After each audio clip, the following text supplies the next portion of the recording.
Mawala manoa tātou te whirsipi ai, tātou mafuta ai i le whale o le atua. Ia, se awanoa tāua o se awanoa matango fie o ke fia whatalo whatu i ati o i swafo Iesu. Ia, o le neipo, ia, e lua ia ni vaenga, masipati mo team, whataia. Lua ni vaenga o te fia talanoa i ai. Ia, sa umanatu le si vaenga mo mua. Ia, ai te lole la Yesu swinga lai titi e le neipo. Ai, o le meta ua i e alua, Yesu me ua e maua. Amene. O matau ku fo i e lea o ina, o te te teuna le steimu mo mua le wai whalongolongo iai. E leo se teimi mo mua le wai whaitau, ia matatu i loa. Te te teuna fo inisi tātou ia, wa anoa i al silfia. E ne mataupu. Ai, o se amanoa le lei fo i e toi whamanatu i tātou. Amene. Mau e lewa noa e auina i tātou, ai mai se ia le nei fiafi whatalofa i ate oe swafo Iesu, sungai whawhengainga, whatua, ia mai se ia whewhealonga lango whatua, to ina whatua, te akono, ia mai lātou fo i te akono i eia lātou whatua, manisi fo i ien whatua nei taimi, ia au te tonu fo i, ia misi le lo lo tātou mawhtanga, ia whanau la iti, whaptoa whatalofa i seisi, mwhaion tātou mafuta ne fiafi, ia mo lewa noa tātou te whisipi whatasi ai. Ia mawalunga vi inga o le tua. Whaptai whaptoa sunga te ta ia sepi, ono le nea wanoa, mesi po ia sunga whawhengai. Ia umwhaion tātou mafuta, ia ma mai lewa noa e, whapena whoeno tātou tata noa ai, ia ma leo isi ato toa, amene. Ai, o le nganga o le tua fisosani e tātou, o le isi me mana ia, o le tātou te tanoa le upo le tua, amene. Awa le upo la le tua, e le iala masisi alo ai. O le upo le tua fisosani ia te oe, o le upo le tua fisosani ia te a. Upo le tua e whamalosi ia te oe, and the word of God will encourage me. O le upo foi la le tua, o te tonu, this word has been proven to be the truth. The truth. Whapenga o ngā mongi, and also it's valid. E ka ua, o le valid le upo le kua, it will never expire. E leise kei mea umai. Amene. O le upo le tua langa le tala tu spaia whamai e tu mau, e o lava i le whawau. Ma vai aku le langi ma le lalang. A le upo le tua, e tu mau. Le whiawhilan nei, ia o te tonu. E lua maanga ia pe lua ia mea te talanoa, ne whiawhila tau mwhai. Ia, I was told 45 minutes, angai li kula, ia le keimi e kalangoa i le me kasi. Ia, ok, loa la a whape, lua e kai kula le me kasi. Ia, lua i kula, amene. Ia, leo babai atu leo whasolo i le. Ia, la wati to iwa i le a whoina. E le valu longo winga la culture food. Ola, so. Mai se la pa whape, le kere ai a leo e sau. Makwa whala me lambe ane me ngai no mafofau. Amene. Amene. Ai a fio mai Yesu. Ala ki alo whai lau kamufukanga. Ke wai le haru e pō nei. Ai.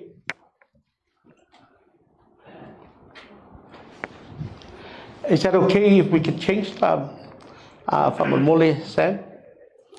Let's go first.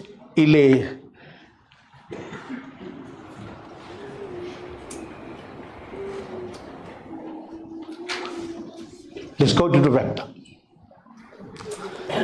Okay, loa o le sitianga. Po le matau puleu ki mga olau kalunga mo iai, the rapture. O le kusi le a whaalinga. E iei le mea pe whaka pia mai iai. Pada ua mga olau ki kalunga mo iai. Ai le yo o i le sivaanga o le matau pule whiawhi nei. Amene. Pada tangata nai tilua so o le rapture ni mele la kalunga iai.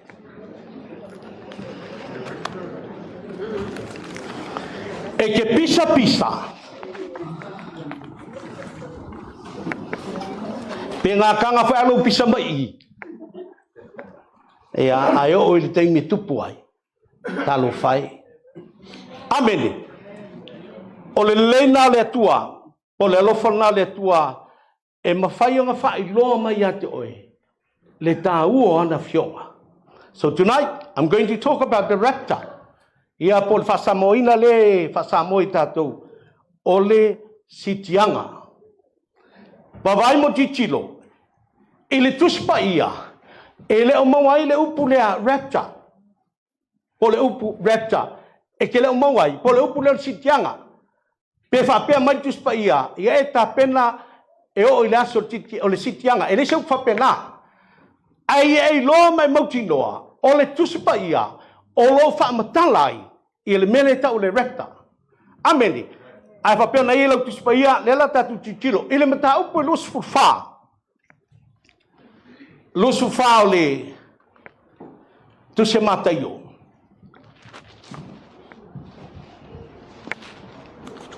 Tau po lusu fa tu se mata yo. Ole tu si le na amoso termina le fale mai feita yai. La ngau lo e faisi umi. Pe no fa atu le a feita u el tatu tu silna. E umoloka ko lo fale. Ba u mai tai. Ai e iei lona tāua, mai ei e se mea lo whaagali mau mai ei. Are you okay, sir? Is that okay? Okay.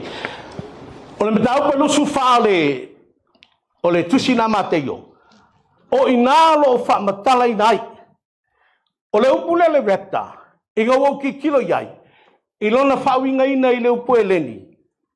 O le apaso, Polono winga, we shall be caught up. Lesi winga, we shall be taken. E kakau o ngā kako whiroa i se mea. Pe kakau o ngā ave kako i se mea. Amene. Pe e mawhainga ki kilo e lupu latina. Rapio. Ia po le rapio.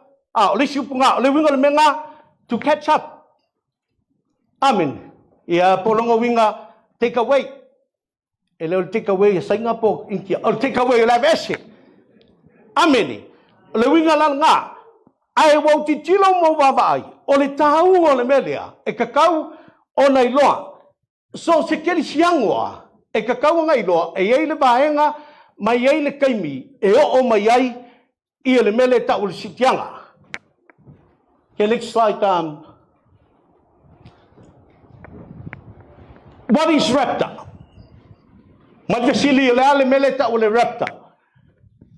Rapture is a transformation and catching up of all Christians, dead or alive, to meet Christ in the air. Amen. Olongo winga, ole lili winga malsuia lo kako. Onga kako malanga lea. E feiloa I makeriso ile manim ole air.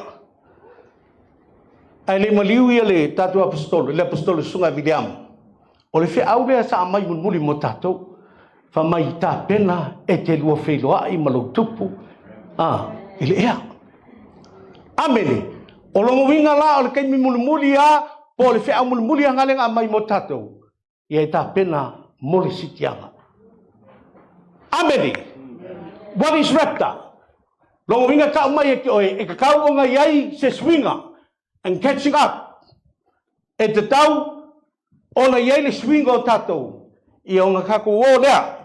Tātou te o, tātou te whenua e whamai. Catching up of all Christians. Kei whiana o mā. O tātou o mā I ko kongo le whalengi. Ao ina tupu le mel lea.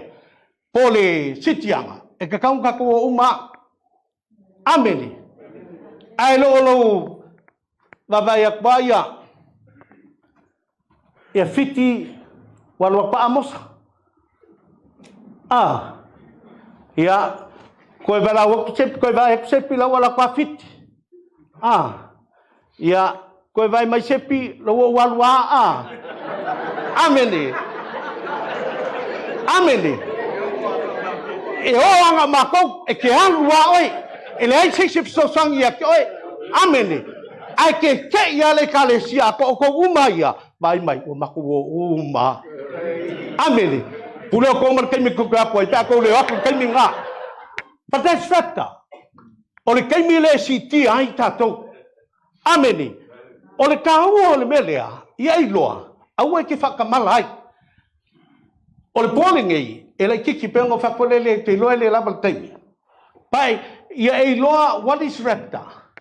Le ane mea. E lei o ngā kupu lea mea. O afia fo I kupuai. O the rapture is for who? Amen. Next slide, yeah. Why is the rapture important? Lan me alinga kawa. E se kawa I lo langa, e se kawa I lo langa kako. Po lo langa Christian. Why is it important? Amen. Langa I se kako. E ke lo mo ki ngole lei. Po le ale mea. Al te mera ia I lo I le fiafi nei. The rapture is necessary because believers are not appointed to God's wrath. Ele fifidia oe ke alu ko sao le kua. That is why it's important. Amen. E ke le uila I ko sao le kua. A o le mele na fai le tua because ele appointing a kako. Ile to sao le tua. And that is why I believe one of the reasons e ka ua ile melea. Lesi bae na le taua. The rapture is also our hope to escape the coming trials and tribulation. Ole melea e ave ma wala kau ke so sola e sai. Ile kaimi o fainga ka ma popo nga. Lela ka ku kalangoa ile tala le portusi le afadinga. E ye ile kaimi e o mai ai popo nga ma fainga ka. Pa mai le kua. Lau whanau wala man kaimi le ngai ka mai mela ai ki ai ko ke faki nga ke ko le lava o mai doa. Amen. This is the hope. E aba ese o mai kako. Makako wo ai o mai pupo nga mafanka. O pupo nga la ia. Okay loa. Ele ai masisho tato. E fia o ia. So this is the hope. Lona tolu. The rapture is God's plan. O le plan ele tua. Amen. Fai tanga ngai kilo so. O le plan ele tua. O le plan na le ale kua. Peke mangao yai peke le mangao ai. E whakaungu ua le plana le atua. Amene. E whai ale pokala me le atua. Mai e o foi te tonu leu whasolo inga ka walunga le pokala me le ale atua. Amene. E uia ele yo mai. Alela tatatu. Kako whalongo lai le mtau pule lusufa. O le tusila mate. Ngai whai upu fole le kau te whaikau yai. Ia mai whalongo longo i le whiawhinei. O whakura Yesu, o wani kese mamma, o na mai e leo so o ia te ia, e whasino ia te ia i whare mamma, a o whetara atu Yesu ia te nato, o o tōne i noa e nei mea uha, e moni, o te whai atu ia te o tō tu. I le to Yesu ma ai rungo le tasi ma, e uma o no solo ia i lalo, o nofo o ia le mauna o live, o no mai e leo au so o ia te ia, o na o i lato, o whapea mai, i e whetara i mai a te mato, pe o a whea mea, pe se a fo le whai longo romani mai, Maragata awan lalani, o na tari atua leo Yesu ia te ila tonu. Ia o tonu nei whaseina o tonu e se tasi. Ka wai to te leo mai no imoa, o whape ane, o au nei o keriso. La to te whaseina vo tagata e to tele. E whaalomo o tonu i taua matala o taua. Ia o tonu nei tonu atu atu vale. A wa e ao na tau nuo nei mea uma. Ka e o ngata ana. A wa e si le taua le tasi nuku, le tasi nuku. Ma le tasi maro, le tasi maro. O na o mai leo onge, ma mafui e lea mea, ma lea mea. O na mea uma, o le amatanga i o popo ngā. O na lato tumina toi le o tou le popo ngā. Ma lato fasiotia o tou, e ino sia foko o tou e no uma o no lo ingoa. O na pohia e tau suai e tanga te toteli. E whaalata le tasi, ma fe tanga i la tou. E tutu mai fo e perfecto pe pero e toteli. La to te fasa se fo tanga te toteli. E ma lili fo i alofo o toteli tangata. O na ua tuputelo le amileanga. Au le tu mause i o ngatanga e whaoraina lea e talaina tu ile le. Ai e lea. Whamai a o le tu mau se i o i le ngataanga e whaoraina o ia. Ameni. O lau whalongo ia i le mtau pule pengo whakulanga e umia whaikau ngā kusi. Ai alu whalenga i koe whaikau i lea. Ai e le tāua fo i le whamaltala al tuspa ia o le keimilengei lewa a makao ngai loa maali ali mai ia foringa ma ia ua lata le toe fio mai o Yesu. Amene. Whamarikala kuspa ia e iei taua ko ke whaalongo fo i kala kaua. Amene. Ia ele koe pose lilo laua kau Israelu palesikinga kemingei lau vaenga fo ia Hamas laua fitau i kemingei o le kau ke leo kaura leua e whaalongo i kala kaua. Amene. ia mea lewa I loa matutupu le taimile nei. Ai le ikawa lunga le pokalame le tua. Amene. Kau ke o ana I le mele so I fole swai punga li foi lalfa mole.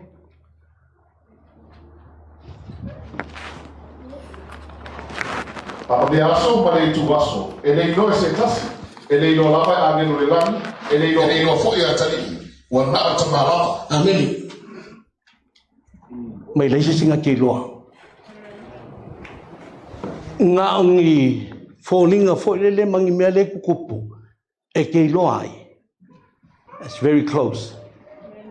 It's coming. It's coming. It's on the way. Balakal koe fio mai Yesu. Ai whamanakala Yesu. Leise singa ke loa. Leise o lawa I angelu. Leise si. Nga o lo tama. Nga ke loa. Amene. Carry on, family mole. Vai, pega o foi na boa, o jogo. Wala tu ai mai wala tu fai aba foi mo fa aba. Wo la le aso no lo tu ai no le ba. Na le yo foi la tu ina se ia o le logo. Ma be se la tu uma, te fa pe foi pe asa o le tele tangata. O ia lo po ia le ba o tangata to lua. E avea le tasi ai tu o le tasi. E o fa tasi ko fine to lua le me o lo sector. E avea le tasi ai tu o le tasi. O le yo to matala a watu tele inoa po le feaso e sa waile atari I o tau inole nei mea ana ilo e mataio le a ina po le feitu po sa waile ngoi po wana leo leo ina ai le tua e ia lona whane ia ilia o le mea lea I o tau nofo sa uni ai a wale tu waso to tele mana tu natu ai e sa waile atari o tangata mai le aso tele mana tu natu ai e sa waile atari o tangata amene o le makau kia le ngā mai o te lo foi mo te tonu le foi fa nga mai le kala ya noa as we all know o le kala ya ngoa foi mai nga lau nga maka wa ko mai falwa ya la pa ki ala wali ia amene fia fa ya le me fia ka malo mo ko ia o nga o lo le aso wa sa le lolo o nga ka penga lo le ngo lo nga inga ku kong fa ko sa lolo fa o mutia amene Ile makaupu lea, le foi tala noa makalangoa mai ile whanau mai o le tamai titi. Whai mai e pei o le whanau mai o le pepe e luluti tinga.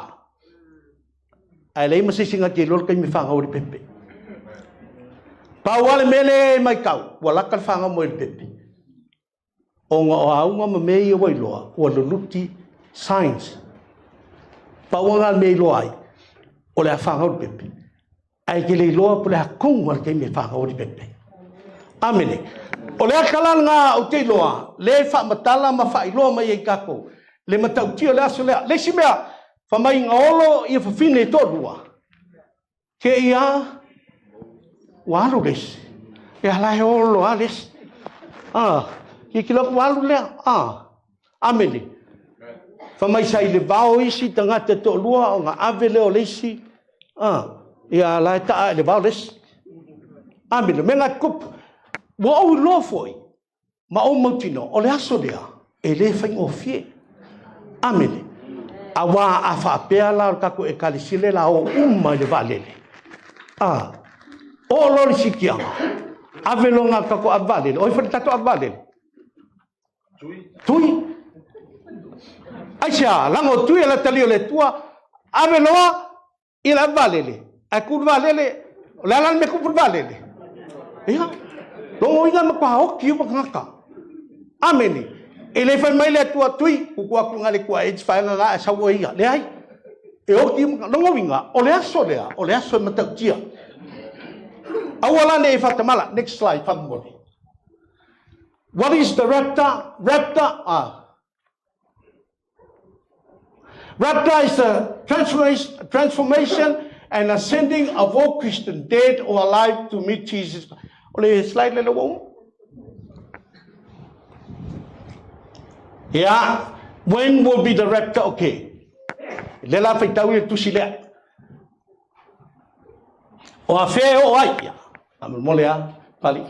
Fa fose lava le mo le mata pe ai lia pu fa uma awa e lia lava e tu mai ai o e roti ma le o la pea io fo io tato ma te va fa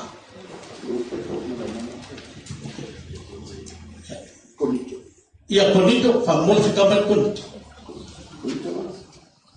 fa mo se ila mo le mo mata pe ai le pu fa uma awa e dia lava e to tuma ye woti mo le ona pe amen ni wo fo I tato amen Mateo e lusu fa I to su nono le aso ma le tu aso e le lo se tasi e le lo va da melu le lavi e le lo fo I la tani wa na ta balava amen We don't know.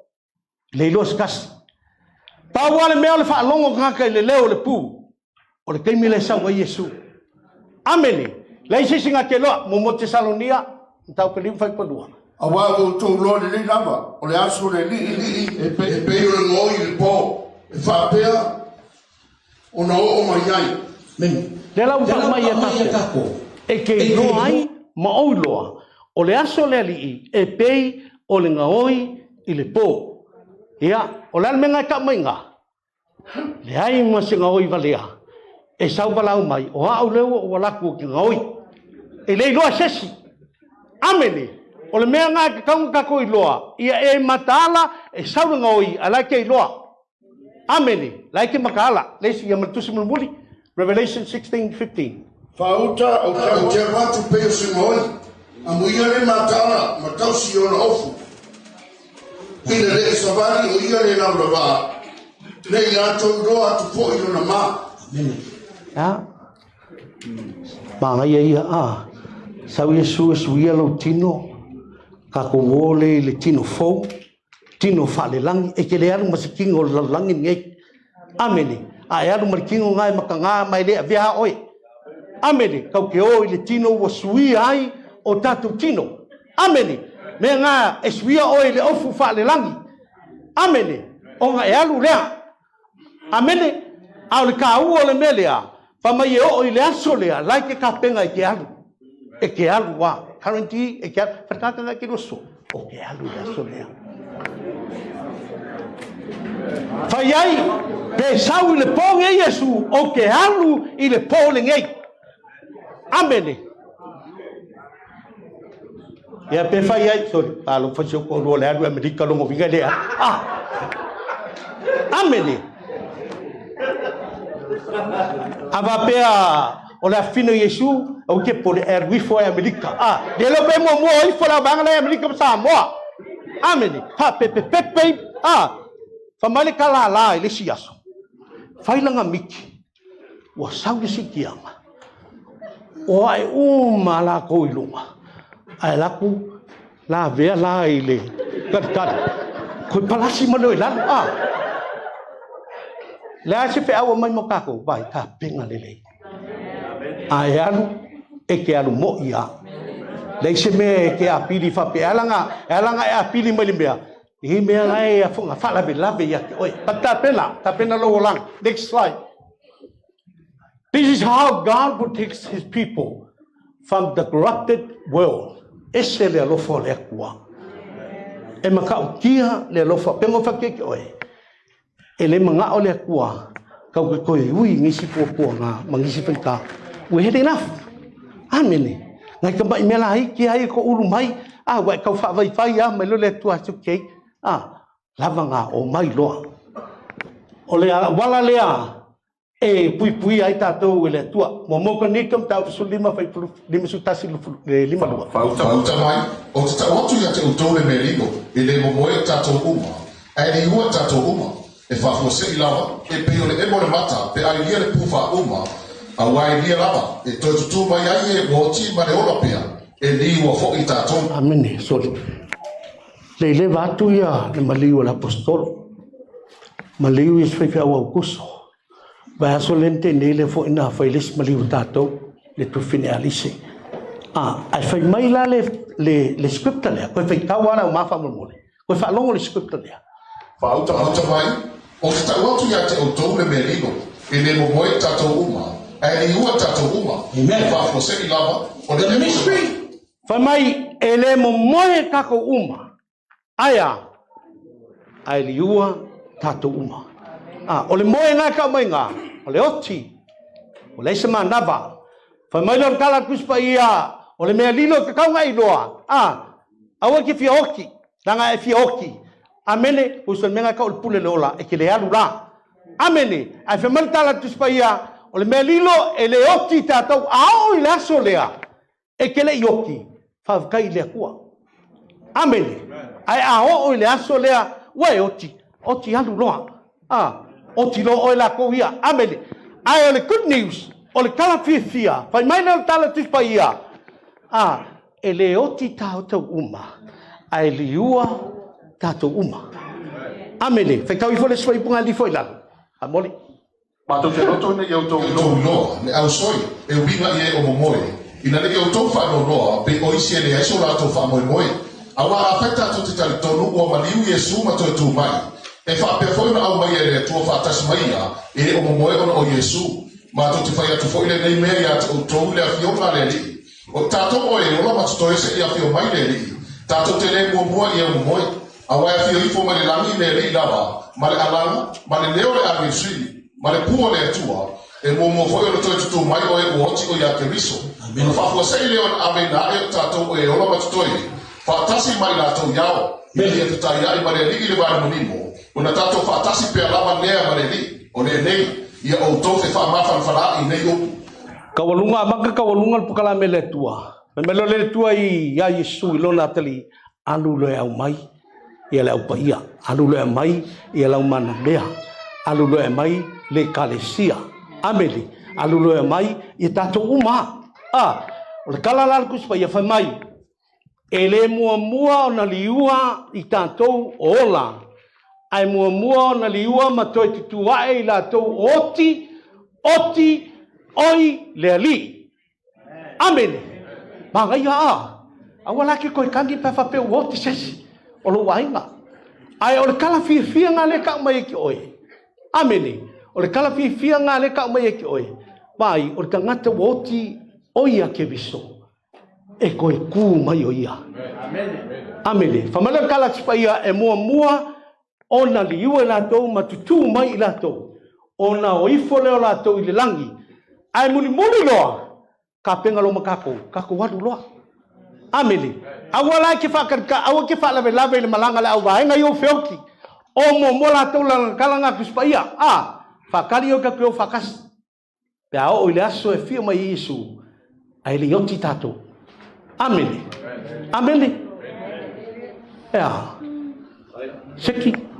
seki ya amene ya le Awala to vale o to loto yo to pa tu fa tu me fo ia ja tel me no foi o to no to ma analea o foi atu ia te o ja sa un se me e no foi o to foi o ja sa un se me e no foi o to o te sa o te talia foi o to ia fa tasima pelo Yesu maialu o que coisau e o mai o ko e ga ia fa tasi o to ile mea o te iai. O le kusi lea le whaikau ke pali. O le kusi lea whaikau ke pali i la son maliu lea mako e i la son fuare ke ngei.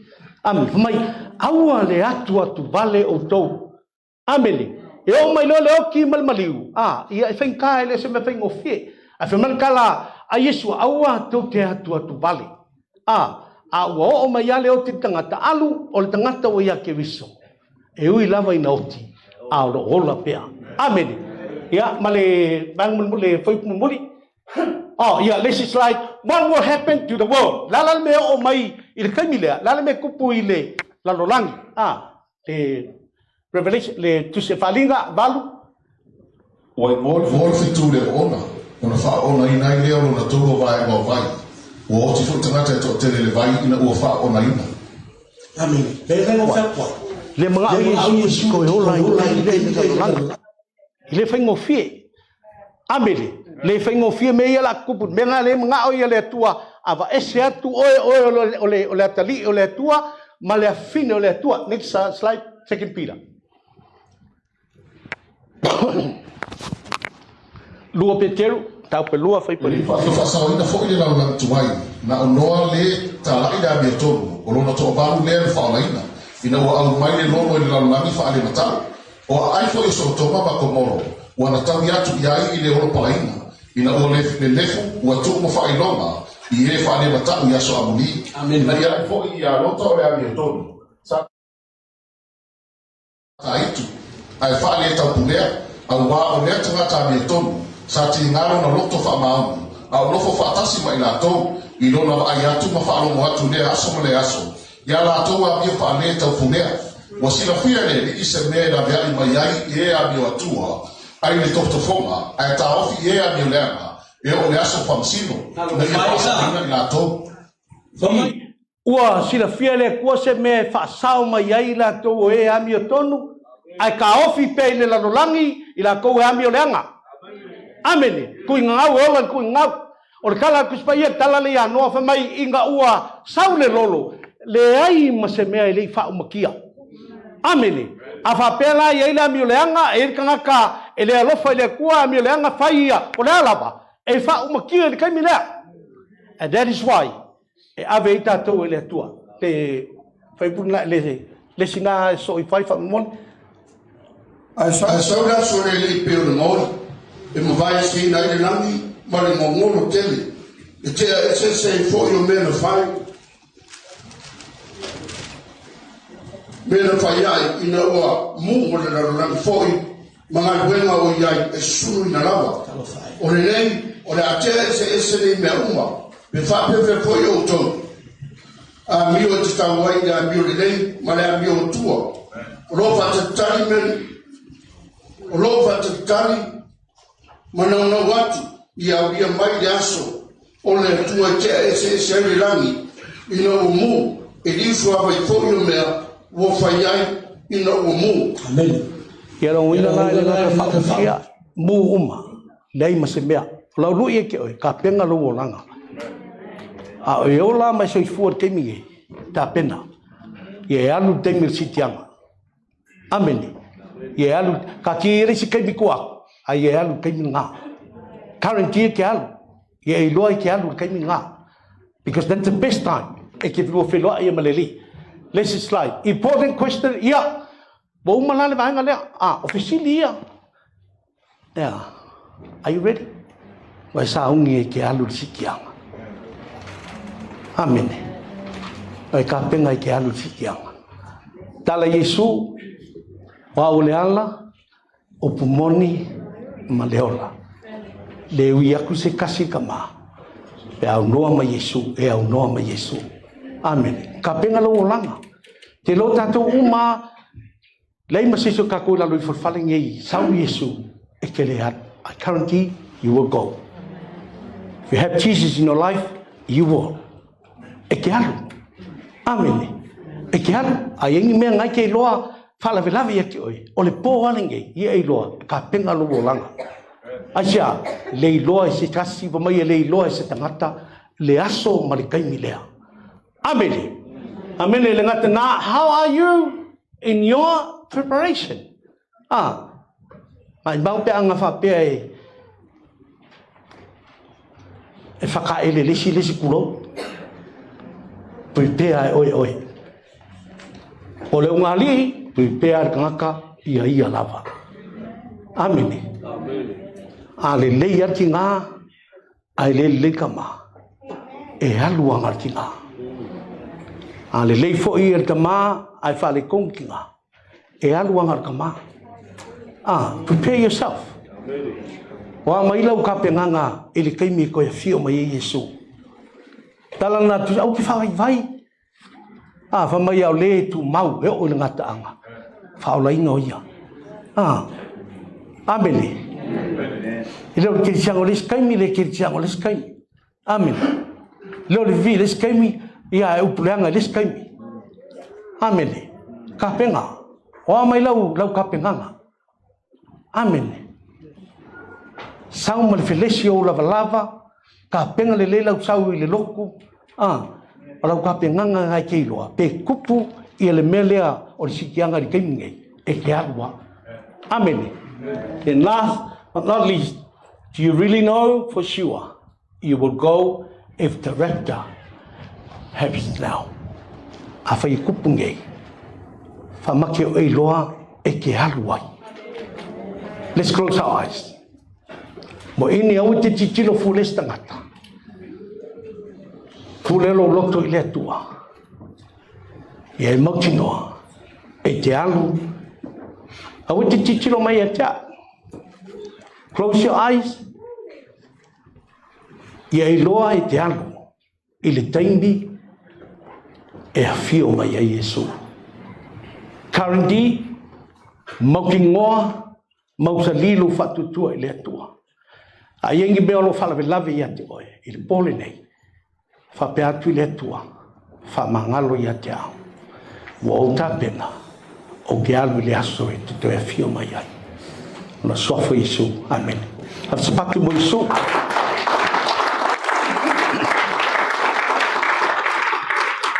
Ia. Ma ilo kula ilunga a. Tula ilunga. Lele uma. Nafata umal banga mo mua. Seki vai lele a kolikula. Okay, ofo solole. Tafa pe ngai kile la va mai a. Ai alu ile fale. Alu fai kau a kolm kau kunga lu fufa. Ole kele o isi mea ngai sawai. O lo fa matala ai ele toi a fio mai Yesu. Ta liu le situ. Liu le ikulo ku kam kau. Hangwe lomi kau au. Fai tanga o kau au ai e o ngai le alu ai. Amen. Ko li liu lo ku ka mo vale soli e kukusa le ka ka li liu le situ hangwe lomi tau au si o so ngai. Amen. Ya. Abele sepati mo Yesu. E ile pese bonele le masangi kififia e to e fio mai Yesu yao a. E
Matou te fatasi malaufi.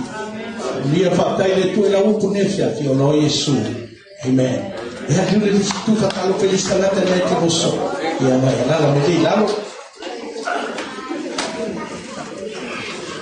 Ia. No about to there. Ta mata de no se uso. A ona ya fiki. Ia. Pio le melenga wo sa le o fape. O le sitianga pe o le oso i kukongo le mele le tusia whaadinga. But it's okay, ke lo le la whunga, a o kutaimi nge le wa i lo le mea ngai kutaimi ngā. Amen. Amen. O le kaimi o puponga, a sau Yesu e bako oi. Amen. Ngai pe whaalava ke le kaukele koe kalangola iai. A o le pole nei, le la utala noa i e kalesia e fitu. 7 churches. O le mtau mua. O lo whaamatala i nai. O ke whafkai le atua no le sunga la apostola William. O le temi lena sa temi mulmuli lena u whaalongolongo ia ui ei o i le whasasunga au kuso. I whaamatala i no le tusi lea. And I wrote down my notes, all my notes i le kusi lea. For lele i le polea. I was so blessed. O nga uma kuloa. O le vai aso anga soai. Nga o kalango ai la i le mako e kalesia. Anga umalonga o kalango e kaiminga. ko ngalo ma pe kia au il kele usi me ile ele mele ai wo ko va va ai e ese le taua o lo to anga e faitau amene o fa kai le sunga l'apostolo le anga na do va se fa il comiti le no mai a sunga to ya sunga moala ya me se le sunga mata mole sarta no tu silia ai o le taua ia ila fa longo ele kaua o le tusi le falinga. What is important? Me kaua ai sia le anga le valo anga lea e mea o le a o mai. Amen. This is a prophecy for the things comes in the future. Me ia o mai. It's God's plan or plan le kua. Amen. La mea ringa kupu il sikianga o le plan le kua. Amene. A plan le kua. Ele me singa kisuia. No one can change it. Peke mga oi, peke mga oi kau ke koe e kau ngua le plan le kua. God's plan mai le kusia ke nese e o le kusia falinga. Le lau fa solo inga kaualunga le plan le kua. Amene. Mai bengo fakwelesi singa kisuia ia fuafuanga le kua. The book of Revelation contains o le kusi la falinga e ke konga fa mai o le afo le plan le kua le ko konga le kusi falinga. Tongo winga o le si afa le nga sawa mai fenga kwai mai akinese o mar kai minge o le chafanga. The other half o le plan le kua is in the book of Revelation. Por tusi la falinga le afa solo inga kup ele mtau mo mo foi pues fluiba famul moli verse 19 ya e tusi me na e loa ma me o ya a to ma me tu pu ba buli Yeah, please move your vehicle. Famul moli mai ta vale le ai prokas ga le sakafango le famul moli ole taua let's go back to the sorry, koi kuai lunga ngai fi lo ai lo lau ta vale. Au ni fale lavi ya oi le fai ai fa duan ka vale. Mai kau le singa ka vale. O le singa ngofo ai le lo lang ka vale la be mai lunga ai ka o lo le singa a fa pe ke le mang ku fa si ko ro pala fo lo le singa oi ole vai la ai Leo sau ia le fo le truck e abi oi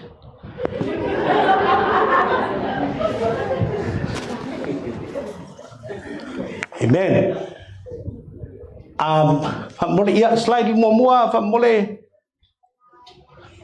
ia le la fitau fa mo e os fulu fa mole tu se falinga falongo ile o falinga Yesu Kristo na tu ina to ile tua ia te ia ia fa ali mai ia au o me tu sa na vale o mai wa au na mai fo ia na angelu fa ilo mai ai ila au no ia ani o le mo ni mau ia fio na le tua ma le mau ia Yesu Kristo o me o ma fo ina ia wa ia amu ia le faitan a to mai fa no mo i upo no vala anga le tusi i me tusi ai a wa ora talata o na po o Ioane i e kare si e fitu o Asia ia ia te o tore no fatu noa ma bia mai ia te ia o no soifua na soifua foi o le afio mai nga foi e to fitu o luma o no fo ali mai Yesu Kristo foi o no mo fa mauni o no matua o e woti mai pule tu por la langi o le wa fo mai ia te tatou na ia rave mai foi ia te tatou o sala i lona lava toto na ia fa ali foi tatou manu fa tupu o si taulanga i lona atua malona tama ia te ia le inga ma le pule fa o lava amene fauta o lo ofio mai o ia mau e lo atu foi o ia e mata tangata uma ato mai na tu ia o ia le tau foi tantu foi tu ai na uma o la lani o no ia e moni amene o le alefa male o meka o feta lai mai ai le ile tu o no soifua na soifua foi o le afio mai e ona malosi o malapa o o Ioane o lo o to uso male o fatasi mo to ia Yesu le poponga marmalo a to mar o sa ma o ile motu e mo ia patamo ono la fiona le atua ma le mau ya Yesu na o le nganga ile aso le ni ono o fa lo mo ile yo tua ile le tele pe o se pu o fa pe mai Ele. Tu sia ke lo ngai lo matato tu sia Yohane so o Yesu tangata vole le sala talata ya Yesu le famai so o lo faina o le so o e tal no ya Yesu o le so o e falangolango i le fata Yesu he was so close to Jesus le la famai le temile na ave ia Yohane i le motu o patamo onga ole tala inga ole fingalo le tua ka ofi ai awangi ko kala ia avelo i le motu fua le la o ila le famatala la Yohane ole kaimilea nga faali ai le faalinga ia te ia ameni o le faalinga la le la wa kusi pe tau le fai pasuluiva fa mole verse 19 e tu si me na inoa ma me o ia nei a to ma me tupu ka muli o le fai pulea ai ia e pe ole ia wa ia ole ang onga tonu lea ole me lenga avi ia yang fa mal tala le tuspa ia fa ia tu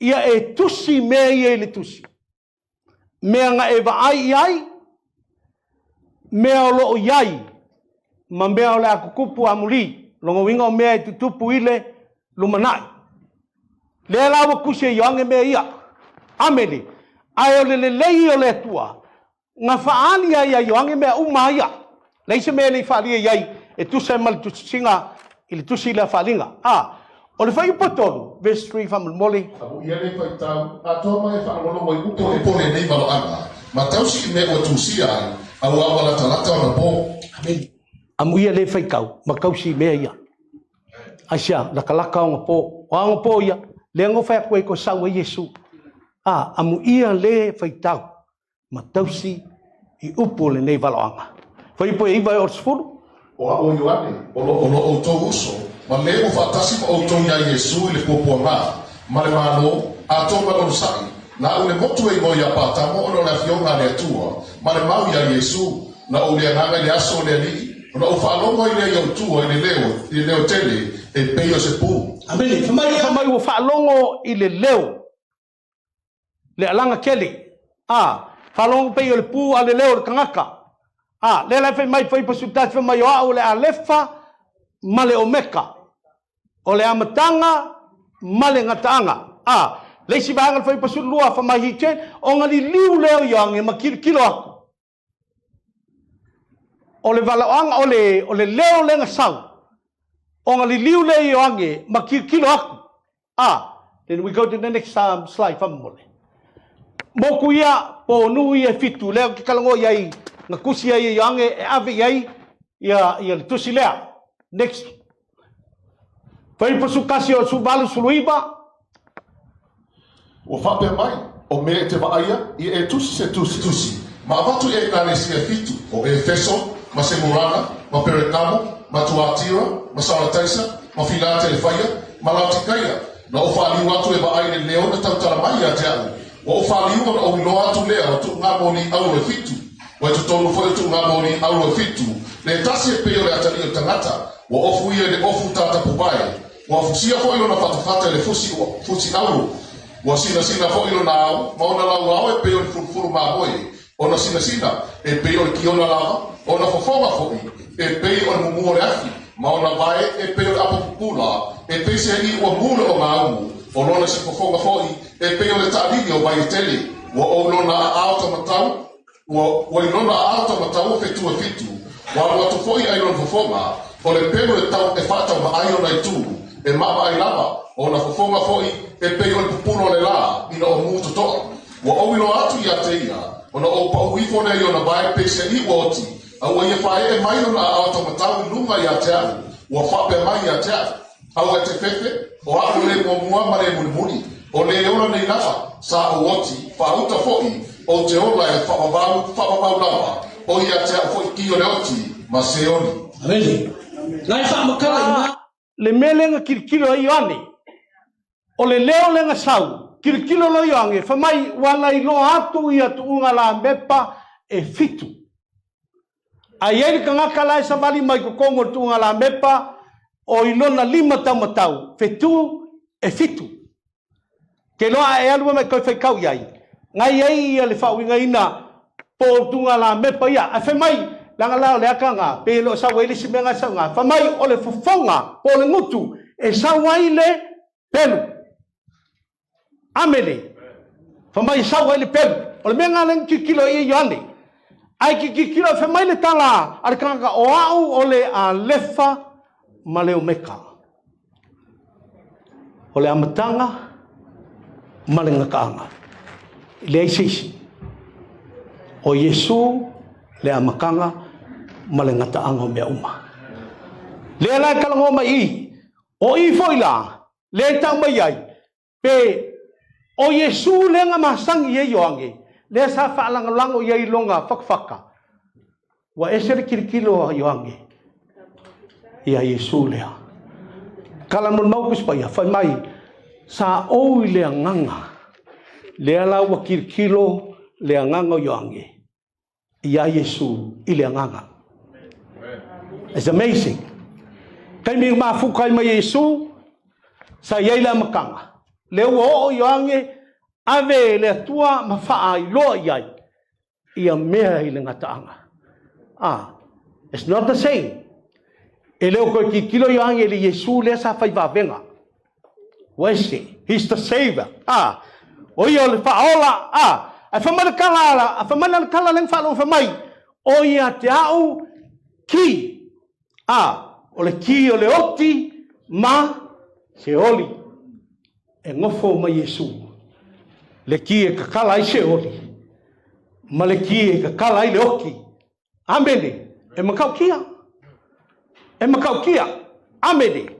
Le lai ke baba ai. Ai famali tala tuspaia.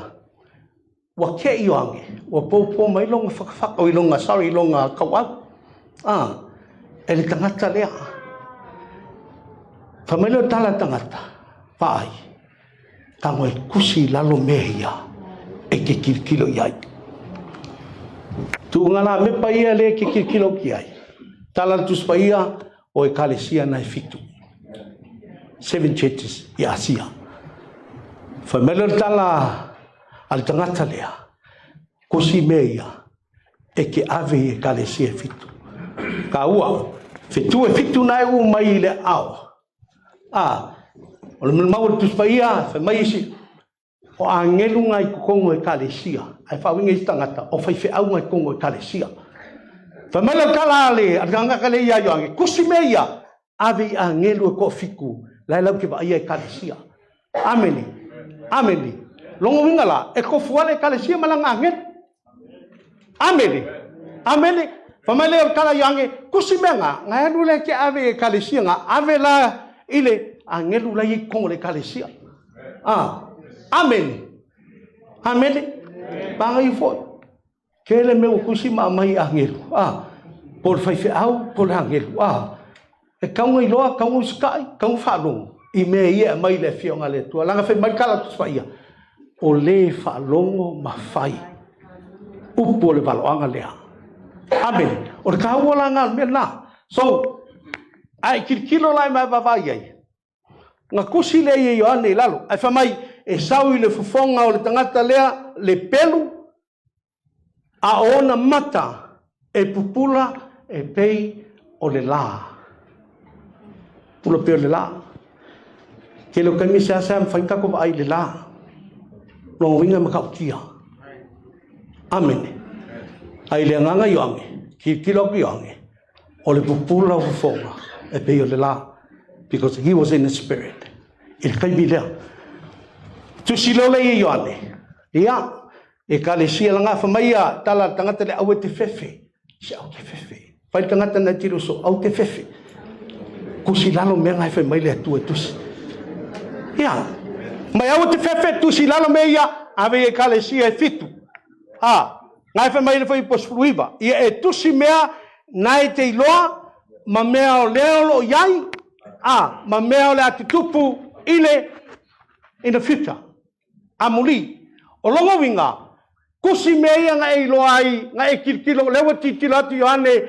Ia Yesu Keristo. Mea ia ke vai e kuiai fa linga le ke vai e kuiai ma mea lo iai o le winga menga mea lo iai is the churches o loku ri kai milanga kusi leo le melea e ave kalesia kusi la ma mea e kukupu amuli ya o tu se falinga makwa kele o mea e le yo mai ke minge what happened amen ki chilolola iai ole a poina ole mtau poe e lua Revelation 2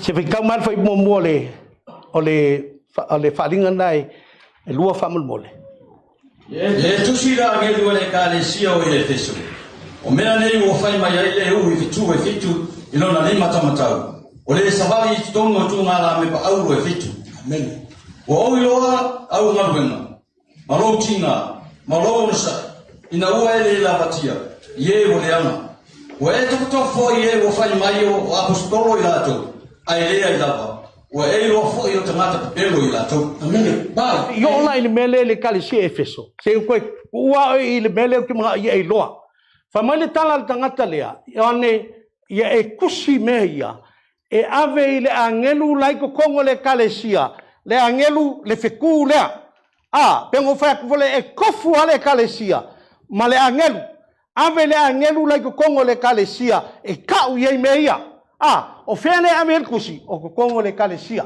o le lui fa male kala la apostolo to le asulea find the church why because when Jesus come he will come for the church sau Yesu e sau molana e kalesia oile e kalesia shoo find a church afa pea e ke leo fa maongi le loko fa maongi nge le minge in the church amen amen afa yunga ki kuku mamao male loko the church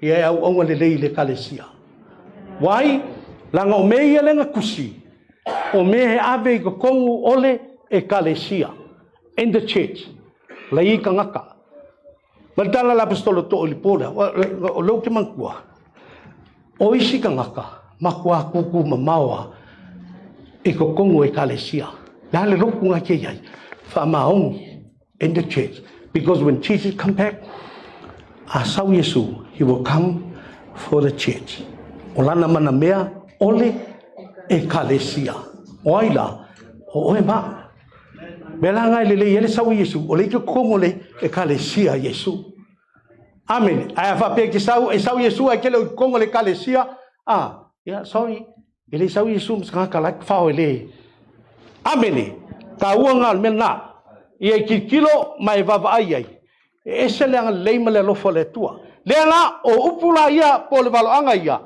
ka punga lo foi mo ko te kalfo mo to e tusi le angelu le kalesia o ye feso o mea nei o fai mai lai le hu i fetu e fitu i lona lima tamatau o le savali tono tunga la me pa aulo e fitu o i loa ma buenga malo tinga malo onsai ina ua ele la batia ye o le anga o e tof foi ye o fai mai o apostolo i lato ai le ai lava o e lo foi o tamata pelo i lato ma o ele batia o ia ti o ele onsai o e tauti ngā no lo ingoa e te lei wha vai lava ai le tala lea mai ui ai mea ngai kukupu me whainka wa uloa le mangai o ngā ruenga amen wa uloa lo o sa o lolo wha malosi ai ele me lenga kusia kwa le angelu e koe ka ula iai ia fasolo ifo le baanga na so ifo la Awo loa se mea ia te oi. Koe whanongo, whamai a? Awo loa se mea ia te oi. Mangai lo fa malosi, mangai lo kokele ke ku mau. Ai wo lo se me ia oi. Ona we tu ua lo ulua ia lofa. Mai we tu ua lo ulua I alofa. Le ulua ia lofa lea, le ulua ia lofa oi. La le wingal me lea. O le iso lofa I le akua. E ke le sau le loku onga ke alofa. Amen.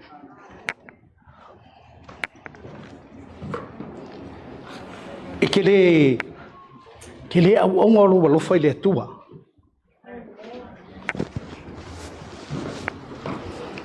Maltala le Lenga le angelu e yoange fai ai wa o loa se me Efeso e kalesia Efeso. Wa o loa se me ia ke oi. Ma ngai a kelo mea le leia ngal wenga. Ai fai ke fai me ma fai. Ai wa amaka o ngalu ese lo lofa le le tua. Fai ngal wenga le fai ma so lofa. E ke le sau le loku o ngai ke lofa le kua.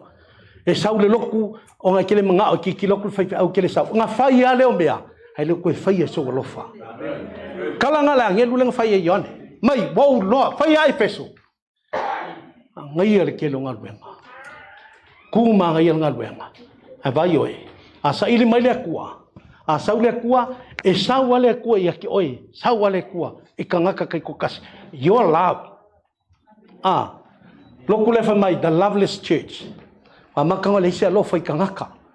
Au ngai le tua ke le fai o so lofa. Ke le fai foi le me le kangaka o sia lofa i lo loku ke lofa i le tua. Amele. Amele. Fai palimba. Ore nei e ma tu ole me ana e pa uma ia. Mai e salamo. Mai fai a ora inga luenga. A fai ele ai. Ona o wabe a watu vai le ia te koi. O te ave se ala tunga la me pa ile me tu ai. E a fai te li salamo. Said, o kunga la me pa le fa marka la ngelu. Fai ia e loa e ka kaunga e salamo. A fa pe ombea nga ko ke faia e ke loa ombea le lalolangi ombea le fingale le kua. Salamo ngei. Famailer kala ngelu a fai ko ke le salamo fai a Efeso a fai le salamo o ke avesea le tuunga la mepa ia o le tuunga la mepa as the light o winga isisfa punga Jesus will go de se mala me kongo le kalesia amele kasi ala wala ka ke o ia ilmelea a fa pe o ame ka ke o ia salamo amele la wala ngale fa mai la ngelu pol tala le tua ia pai kanga kiloso ia salamo lo pai poongo marfiku awe ya che oele nei mea ina ua ino inga wenga le nikala tai wafu o te ino ia o le wa ia talinga ina fa lomo mai ia ya cha ile meo fe talai mai ai le nganga ye kalesia o le manu malo o te abatu ya te ia e ai le la au le ola o te tonu le partaisio le tua. Mene. Kango ilo kadinga. O langa le fai mai ele uko au le fai mai ele uko. Aisha langa fai mai. O le iai talinga. Fa longo lo iai. Amen. Ka kou la le fai mai ai langa fai mai. O iai talinga. Ia fa longo ma fai. Amen. Awalai ki kilo foles kangaka. Amen.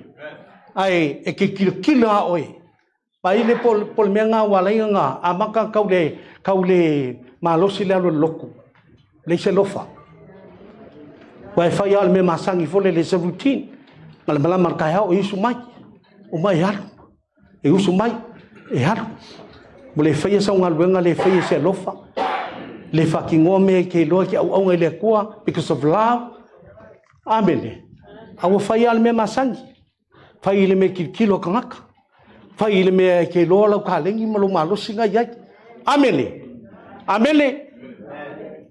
le wa ile lofa o le lofa le tua e te ngalue ai e ke onsa ai e te lofa ile stangata e te nau ai mai fa malo siles amele it's love ma ngai e ka ko o ngala ke lofa amele ya e kale sielo na lua o le kalesia le nai semrana foi valu o sukas maka pelua foi angelo le kalesia o semrana o mene fai mai ai le mo ma le mumuri o le naoti a ua mai o lo ma bega malo popo nga malo matima a o e tama aina ma le upu fai ai o fai mai o yu tai la to ai le la a suna o satani la to a o la te fefe email le IT nai fauta fo o le atu o tau le te apolo le whapui ina ia tofo ina ai o tau e po e whara furfoi e popo ngā ai o tau i e whamaoni sa i o le oti o no wawato e lea ia te oi o le pale le ola o le ua i e taringa ina whaalono mai o i e le meo whetarai mai ai le nganga i e karesia o le manmalo e le a whaina lava o i e le oti whanua la fuko e whai nā ka e karina whaalono Mamai, kala fai. Ele a fia e le oti falua. Ar kaua loku lea. Ia, Steadfast Church, ia po le lotu e tu mau, ko mau kangaka. Ngai ka mai ngā po ambe ku kupu. Po awha whika uli e ui ai le sui whanga me leolanga. E ke ku maua. E ku maua lo fatu tua e le atua. Amele. Pe whao so inga ka kou, o le ngaluenga ki Apollo, ai ke mangu maroa. Amele. E te tu maua. O i kai mi whainka, tough time. Ia pewa pe lengi kai mi whainka e ko roku. Am ir ko roku. Yeah. Tough time. Kau leing la ulu fife au afunga. Tough time. Yeah. Kulo. Leui me whainka. Ai whamerika la le angelu lea. Pa whikai kou ke ku maupea. Tu maupea lo fatu tua. Amene. Po le halau ki kilo le mela wa iai. Ku maua oi. Tu mau lo lofo le tua. You hold on to Jesus. Paso solo ainga ma lili fo le lo fa ke. Pipi ia Yesu. Le ka ua mai ngā kai me ngalua mariki Apollo. Asia, langa le na saul ki Apollo fa langa mission. Fa langa ngalwenga. Kai mila ngalua mariki Apollo ai makua ele fa vai ya. Ake fa malosia. Ya ile mal malamo ke wiso tono le kalesia na. Ya longkolu e kalesia tolu. Ile tu si foi angelo le kalesia o percamo. O me leo fai mai ai o ia le peru e fata ma ai ona tu o mama ai lava. O ilo le me e no foi. O ia le no foi o satan. O e tafi ma fo ilo i mo. O e le fa fitia le fatu tua ia teu. Ia ona po lava mai ai ale tipa. O lau mo mau o le fa mau. Sa fasiotia o ia. Na ia te o tou le me o no foi satan. O ia te ami na me o te le fia ia te oi. O no ia te oi o e wa ta ofi la o nga pa amo. O le na wa o ia pa la ko e tu watu le me tau suai ai. Ilu mo fa na Israel. O na ia ai me o fasia mo tu pua. Ma ia la to fa ta. E fa pe fo o na ia te oi o e wa ta ofi la o nga au nika lai tai. Ina e sa mo ia. A fa ia le ai. O no wa ve watu le ia te oi. O te tau fo i ma ia to le pelu ai o mutu. O le o ia talinga. Ina fa lo mai o ia le me o feta lai mai ai le nga i kalesia. O le o man malo. O te avatua ia te ia le mana i lino. O te avatu fo ia te ia le masi na sina. Ua tusia fo i le maale mua fo. E le ilo se tasi. Ua na o le ua maua. Ke loa ngai mangingo le lei. Fai pasulua ngai o su fitu le fitawina. Fai pasu fa. Fai mai wa iai ngai mea wa uloa. Leo te mana ata uia te oe. E le lilo o ilu mor si fanga le tua. E lilo a o ilu mor si fanga le. E loa le lei e le kua. Po le ale mea ngai ke faia. E loa le lei e le tua. O le kusi lenga ave le angelo le kalesia. E kokongo le kalesia. Amele. Ia loa. O le lotu lea. Le fai ngō whapea. Compromising. O le kua inga loku foi lele o le pole apo ame kukupu kong. Po ame fai. Amele. Walu whakasi ame le lei ma me le lei. Ngai ka ua inga whamai. Ua taofi a o onga pala amu. Lesi a o onga kakale pala amu. Kua inga me foi lele whonga. Whengo foai.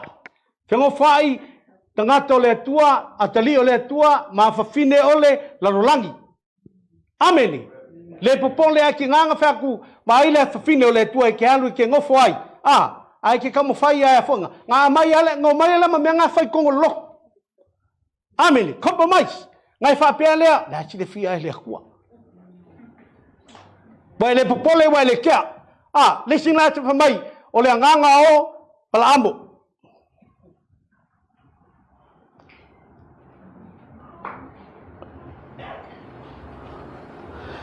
Le si mea te titilo i le lotu lea. O le attack ai.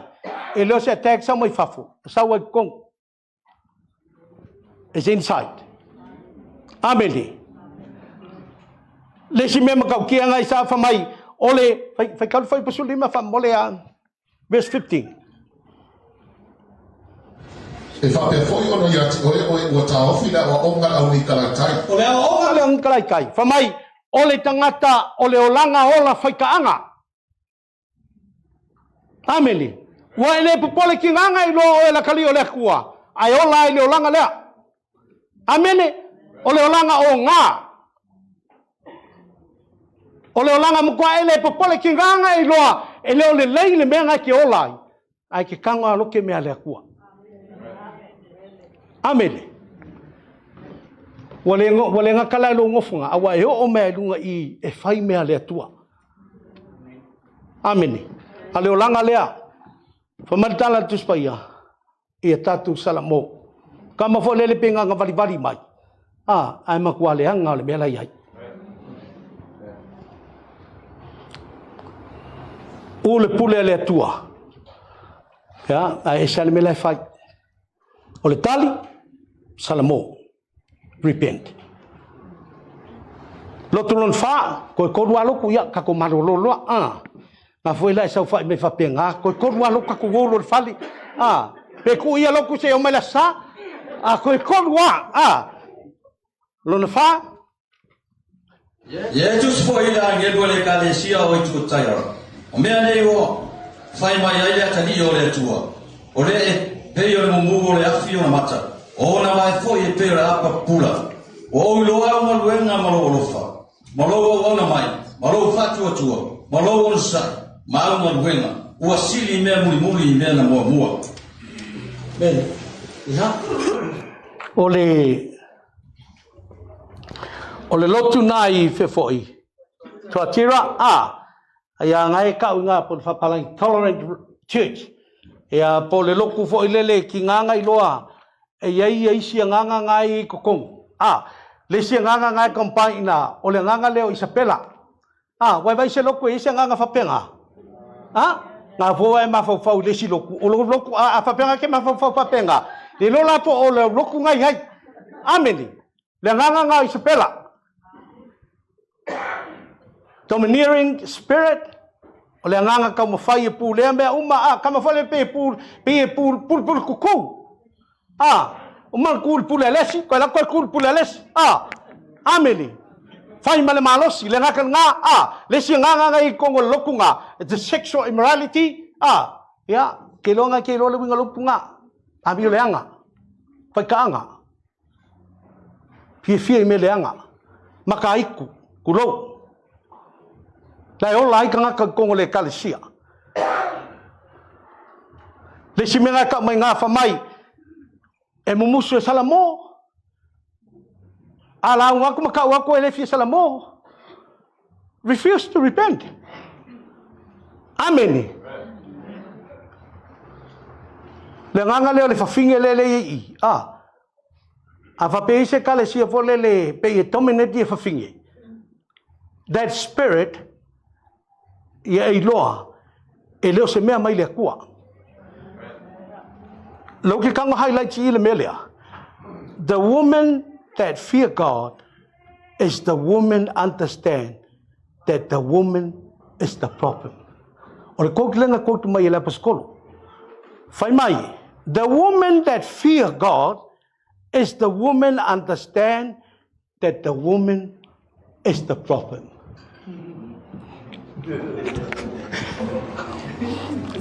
Ke lo e mele wo fai le lalo langi le kai mingai. Fa nga lalo langi. The woman. Fa ali mai se me mangaya. Fa ali mai ya the woman. Fa ali mai pa ka vale mangaya. Fa ali mai woman. Fa ali mai se pa sika mangaya ki mai the woman. Me nga lo fai ki Apollo. Ameli, faunga. Ya ke ro fo I ale. Ile olanga mar soi fonga ke mingel lalang. E me kwa maka kia, the world is using women. Faunga lalang. Ke ro fa yakula le kupa ka mai ka ileanga no. Vai oi. Ai lo fa ile tua. O le tamai tai e ava ile tua ma matau ile tua. Nga ke loa o le tina pol te maitai the problem Amene. E ke loa a ele makala. E o safai. Kongo e kalesia o isi ke mia. Fa o ngai ki Apollo. The woman. E kongo e. Destroy ele lokua le kua. Amene. A me se le nganga le Isabella. Jezebel spirit. Kama ye mo kwa malolosia. Famanakala la ngere yang e kusi la no meia. Alu le ave. Ile angelu o lo ko kongo le kalesia. Le melo ia ku ngala mepa ka u ia. Oi. A kongo le ko yang angelu ke ngi. Fai au. Fai au refer nga hir mele. Oi ma ia. Oi le va ia loku. Fai au. Amele. Ai lo le lo al fai au me la le le. Compromise yeah, melia ia. Wa pawa. Don't compromise ia il finalo le kua e mea ke manga o fai. Amen. Lokulunga lima. Sadis ia bole sa kaisa. Oi pue le matau betul foi mo o longo. Tu si foi a ngero e kalesia sa taisa. O mele o fai mai ele o ia nga to fito le tua, ma fitu fitu. Wo o lo ma wega. Wo ya te ole mo wa e ola, o e oti. Ie matako, ma ie fatu mawina me o tutoe o le amate. Awa o te nei noa o ngā o na ato toe nupa o le atua. O le fo, ia e manatu ai mea wa e maua, ma o e whanongo ai. Ma ie e tawhinai, ma ie e salamo. A whai fo ia te nei mataka. O te arwatu ia te oe peo se ngaui. E te nei no fo i le tuaso. O te arwatu ai ia te oe. O ia te oe nei tangate sa o te salapa. O e o le wha e leo lato ofu. Lato te samawani mau ofisisina. Awa o te tau wai i lato. O le mamalo, e fa ofuina o ia ofisisina. O te leso o i se afoilo na imo le tuso le ola. Ai o te tau watu lo na imo e luma o tamaa. Ma luma wana a ngelu. O le o ia itaringa. Ina whaalo mo mai o ia le mea o whetala i mai ai le ranga. I e kalesia. O le sibe le o kau whaalo. Le whakau whaalo kingi e le whikaunga mai. Whamai. E le o kangaka uma ngai ko kongo le loku. Le ea whainga whamai e iei ngai kangaka i ko kongo le kalesia sa taisa. O lo ofu latou i ofu sistina ofu pupula. Longo winga la, e leo kangaka uma. A ia i loa mai makala, whamai o le lotu lea, as a dead church. Wa makanga oki. Amele, o i kangaka i e whioki e kongo loku. Amele. Wa i loa leo a makanga testoi i le loku. A ia i loa, whamai kala lea tua, auke vambe aluaku, au ke le ka wakua ia oi. Le kaimi o ke laku wai. Amene. Saulea o le atali o le tangata.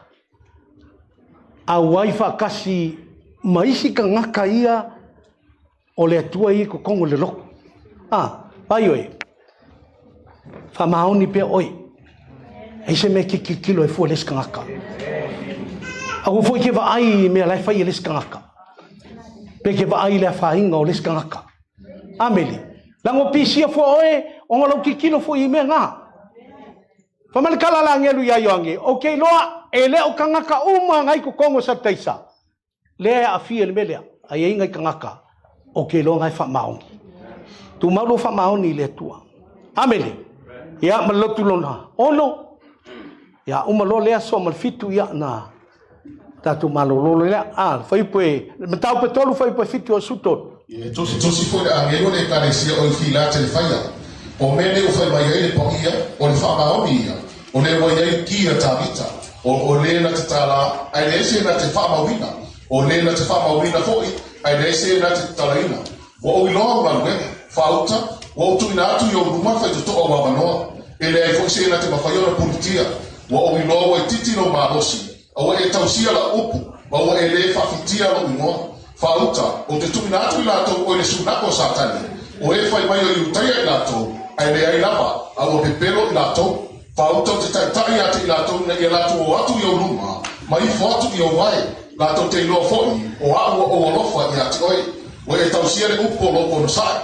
O le foi o te tausia i ati oi le tuaso, e tofo i nai, a o mai le laulangi uma, e tofo ai i e no nofo le laulangi. Fauta, o te maberu atu, Ye tau fi mau le mea ia te oe. Nei a vese tasi no pare. o le manumalo o te whaia le mapautu le manumalo lo watua e le te uru whawholo maia o te tusi fo i aile suwafo lo watua ma le ngole ai o lo watua o Yerusalem fo lea wa wifo nai langi mai lo watua a to fo i malo mi wa fo o le o ia taringa ina whaaro mai o ia le meo whetalai mai ai le rana i e kāresia lotu le i filet whaia e lua loku i e ka ua i lotu i e fitu o le lotu i Semirana ma le lotu lea i filet whaia o lotu i a pe lotu lea le whape sa faithful church o ka ngaka e whamaongi faithful, they are faithful people le kong ai ai loa le atua o kako loko ka ngaka whamaongi amene whamaongi whai mai al kala ngai e whalongo le whaikaunga le whai mai wa o loa lo ko o ngosai la upu o le mea lea a o lai keimi kou ki whakaiai me whainga ka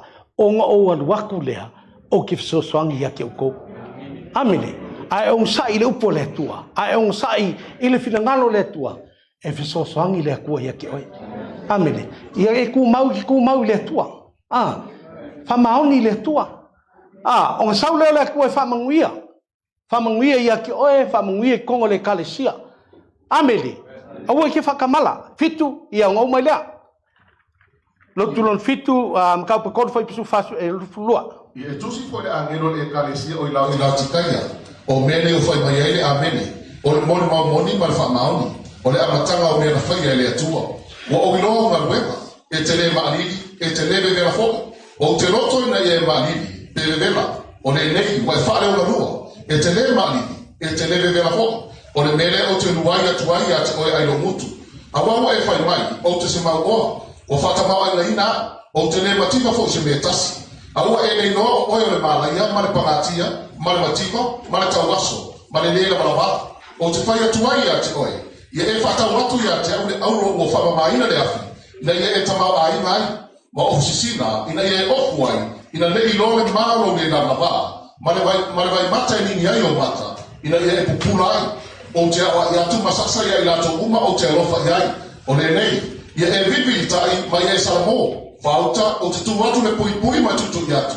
Ai se tasi e whalongo mai no neo, ma te tala mai le pui pui. O te uru whare atu i a te ia, ma te tali sua fo i mai ia, o ia fo i maa, o le manu malo, o te abatua i a te ia, ma te no nofo whatasi maa, i lo nofo ali, e peo a o fo i o manu malo, ua manu nofo fo i whatasi manu tamaa, i lona nofo ali, o le o iai talinga, i nā whalonga mai o ia le meo whetalai mai ai le nganga, i e kāresia.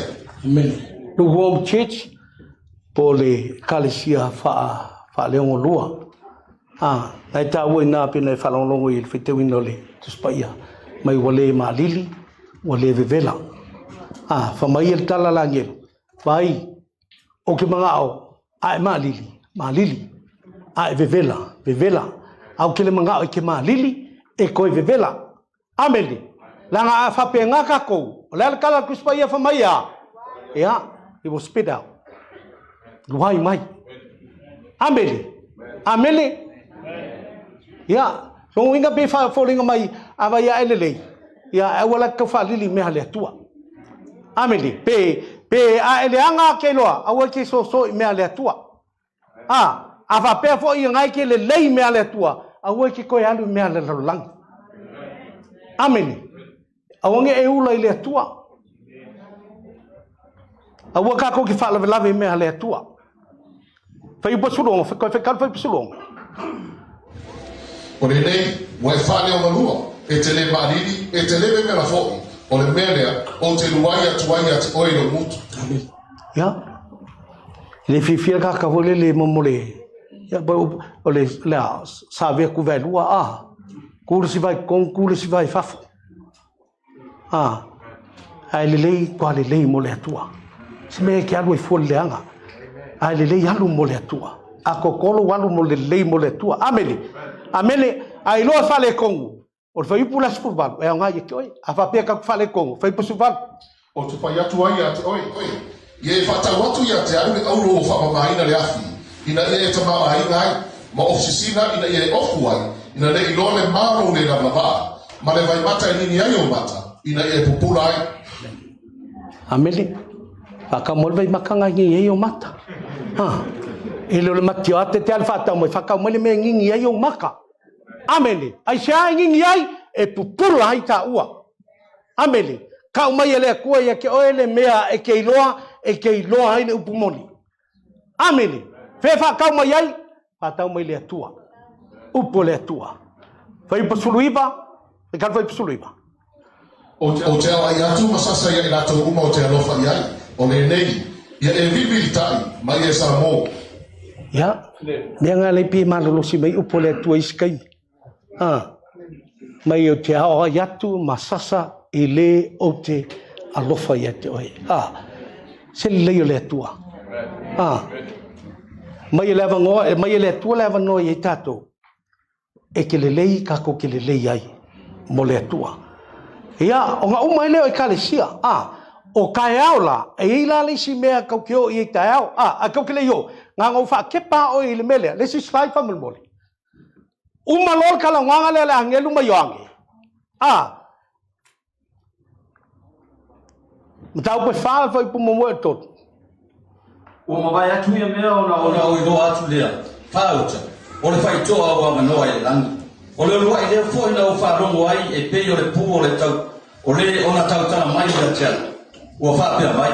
I nasa uia i lumane. O te whaari atu i a te oe mea e tusa ona tupu amuri. Amen. Pai, fa mai go o ma kala moa. Ke I longe ai aku. Ua kirikilo aku i le whaikakoa i le langi.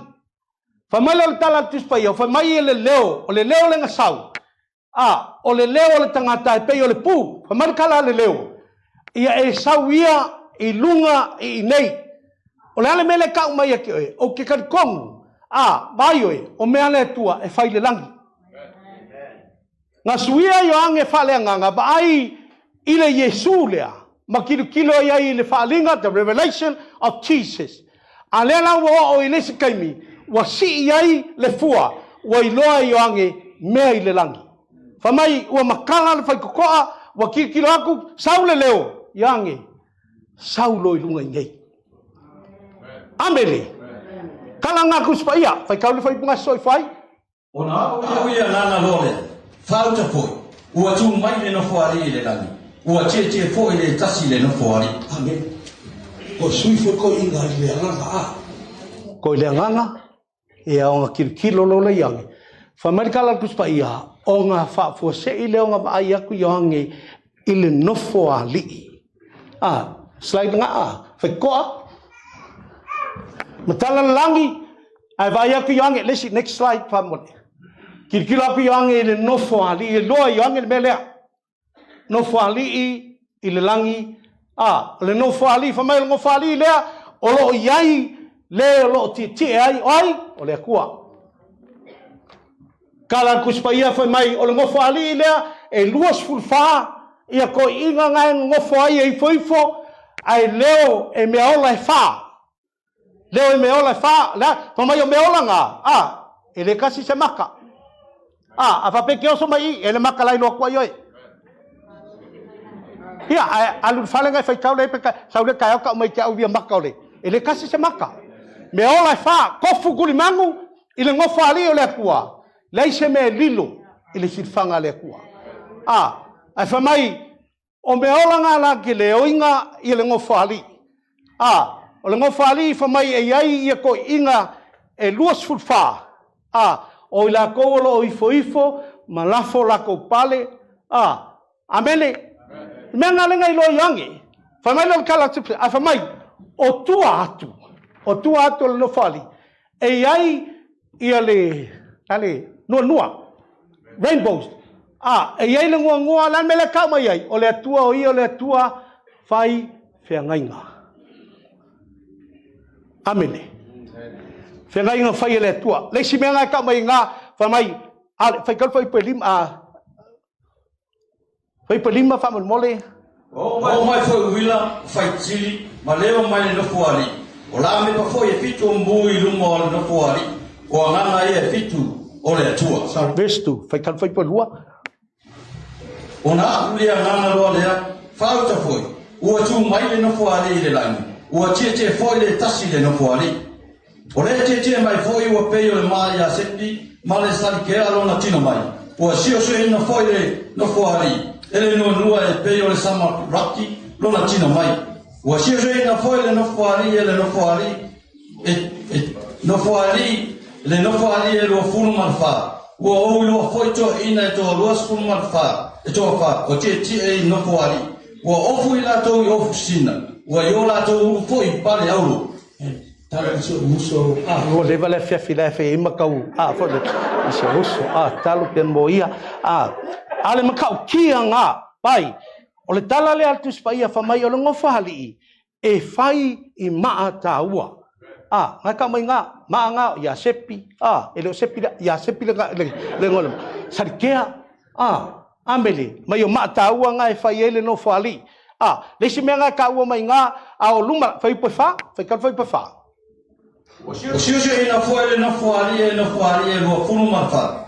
o oi lo foi to ina to lo funu ma to fa o te ia no foari amen o ofu sina o ia lo to ulu foi pale aulo amen o go foari e le tua sia e isi ngo foari e lo funu fa o foari la e lo funu fa to kama ngo foari ia o lai ki e ia to ina e lo funu fa amele ke lon menga le mai wa sisi o mia e isi no foa e lus fulfa ia ngai pe mai no fali sisi o mia e to ina e lus fulfa ngai ka mo nga foi e lima fa mole na bea i wila ma fai tili ma leo ma no foali o sulu fo e fitu o mo fa ma ma mai lupa no foali o nga e to fitu le tuo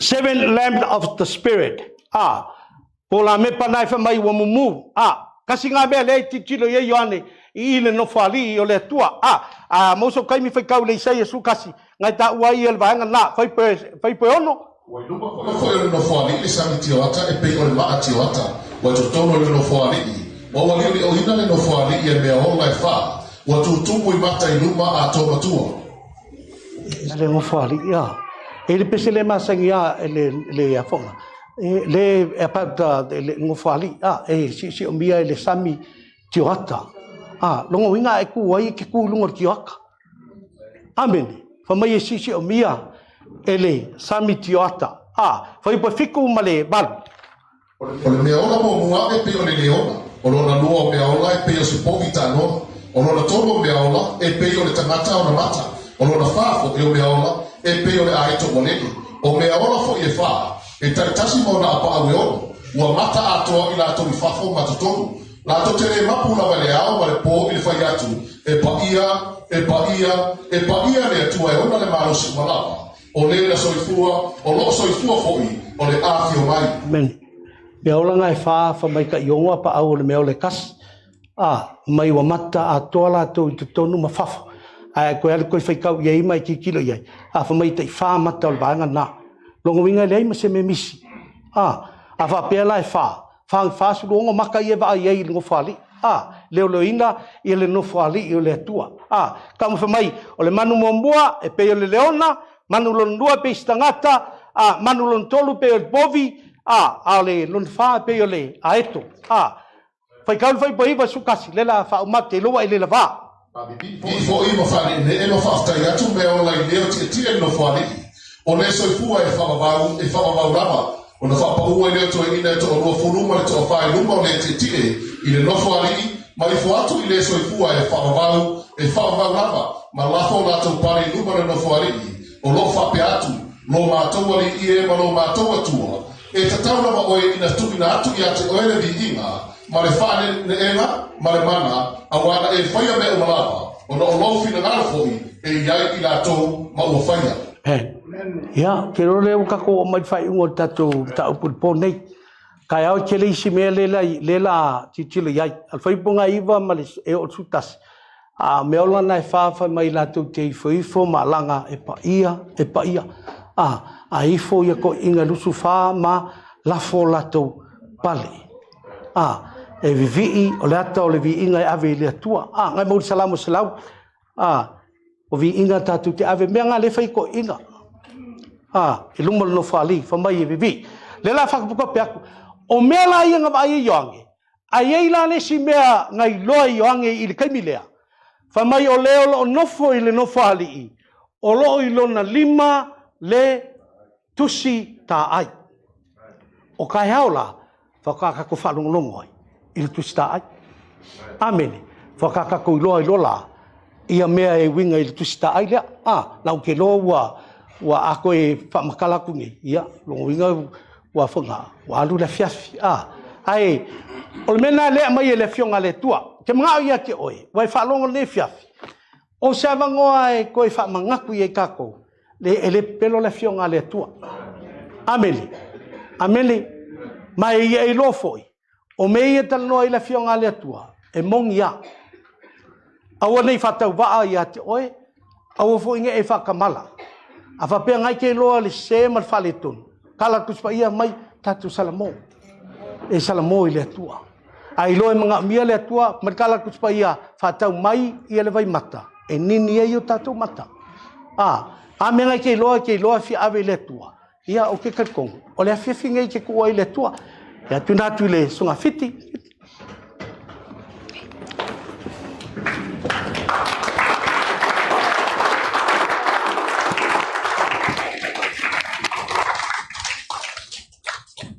Isso pode ser de ele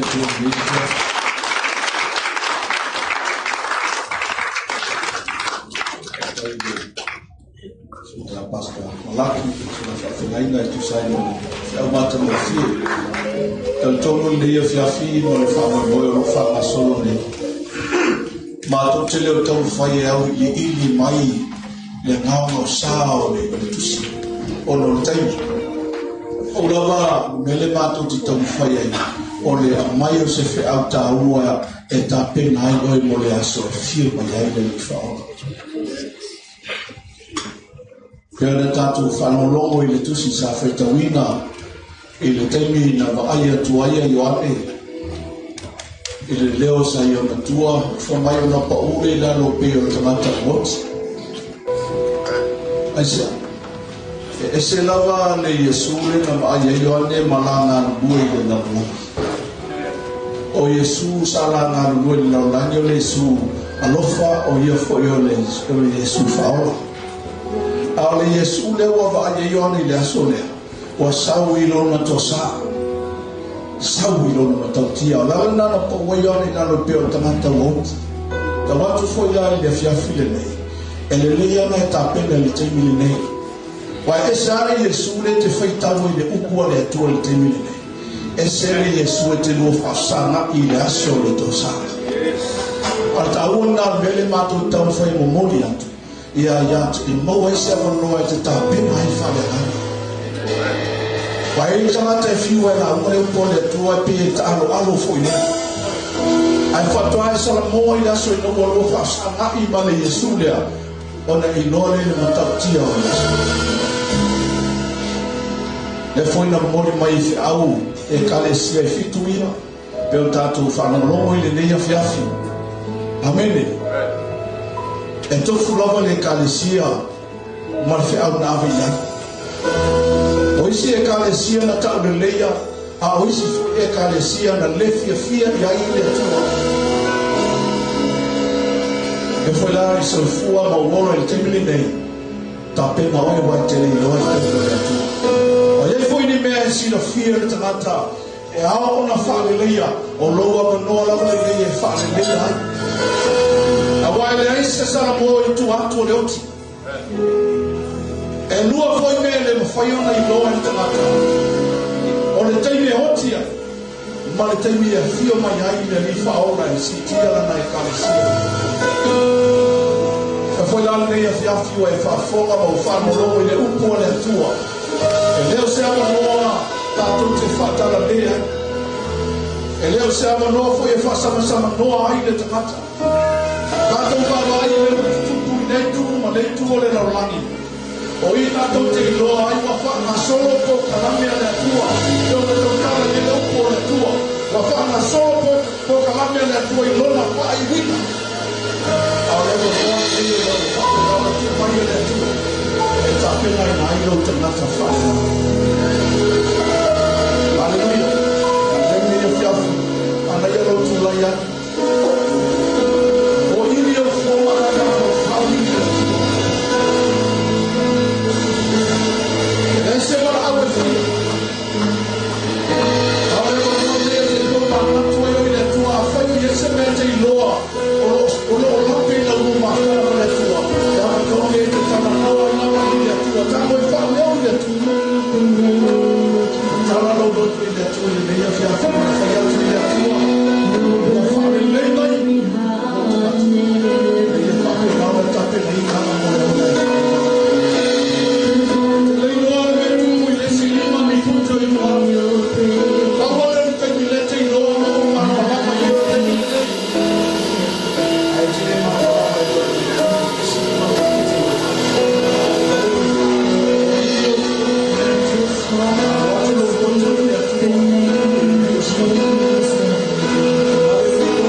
Io e lo matu tamai le fiafa. After I tell you lava ne tua mola upu. Sa matu falong longo matu toa au e feta laile tua le fiafi ne. Imea o lot tupu. Ma pea o loa mai mai le langi le reo lo matu. Wa e fa manatu fo ila. Ina iao no matu ta pena pena fa le nana. Awale aso e te fio mai ai e sitia na lava e kalesia. Ole kalesia le se ina, le so na maanumi le tua. Ole kalesia le na olo e sapiti mai ai. Ole tamata e tusa wasambali e tusa manawu. Ole tamata e le nata e na whaloma le upo na ua fio. A ua pape nana olai le upo na ua fio e lona olai. Ole kalesia le na le tua ro e sapiti mai ai o mati tamau.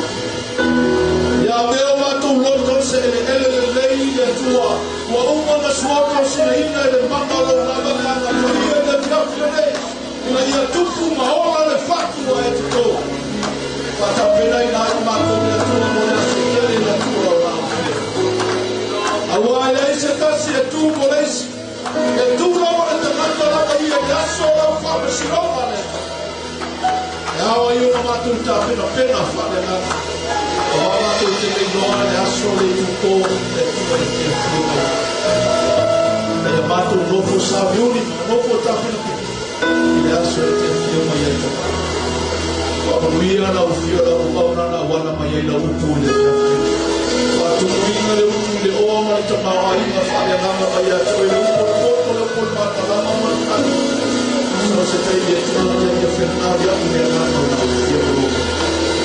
Wia le tua se matu te matitai se o se na ia se le tua o au au lo matu te maro matu a lu le tua wa fati no ino lo matu so ne ele ai se po ai se matu te mai le tua ai matu te fa le maro no fa no no